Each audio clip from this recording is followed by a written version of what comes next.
म चाहिँ आफ्नो भ्लगिङ स्टार्ट गर्दैछु गाइस आफ्नो घरदेखिबाट र म चाहिँ त्यो दिन दिदी घरमा थिएँ र दिदी घरबाट चाहिँ आइसकेर आफ्नो चाहिँ भ्लग स्टार्ट गर्दैछु। यहाँ चाहिँ हेर्न सक्नुहुन्छ मेरो साथीको फोटो चाहिँ र म चाहिँ अहिले फोटो सफा गर्दै थिएँ नि त।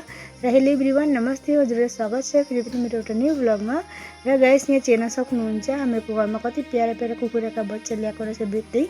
र मम्मीले चाहिँ राख्नुभयो 10वटा जति। मम्मीले चाहिँ यस्तो राम्रो लाग्यो अरे र मम्मीले चाहिँ कालर देखेर चाहिँ राख्नुभयो 10वटा जति। अनि त्यसको बादमा मैले चाहिँ यतातिर हेर्न सक्नुहुन्छ आम झार्दैछु म चाहिँ।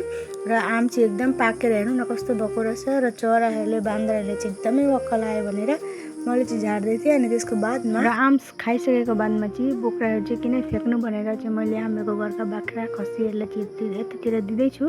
र त्यसको बादमा हेर्नु न चाहिँ गुटीहरू रहेछन् अनि म चाहिँ गुटीहरू चाहिँ फ्याँकिदिँदै थिएँ बाख्राहरूले अर्काउँछन् भनेर।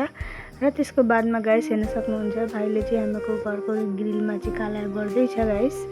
र हेर्नु न कस्तो देखिरह भन्नु होला कमेन्ट गरेर। र त्यसपछि चाहिँ गाइस अब चाहिँ खाना बनाउनु टाइम भयो र अनि यतातिर म चाहिँ चामल हेर्दै थिएँ। र चामल हेरेको बादमा चाहिँ म चाहिँ यतातिर हेर्नु न खाना बसाउनको लागि स्टार्ट गर्दै थिएँ। र हेर्न सक्नुहुन्छ।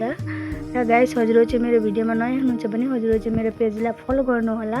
अनि त्यसको बादमा चाहिँ हेर्न सक्नुहुन्छ आज चाहिँ सब्जीमा चाहिँ मैले ब्रोइलर बनाएको छु। हेर्न सक्नुहुन्छ ब्रोइलरको चाहिँ मासु र मैले चाहिँ दाल पकाएँ अनि यतातिर मासु अनि एउटा सब्जी थियो।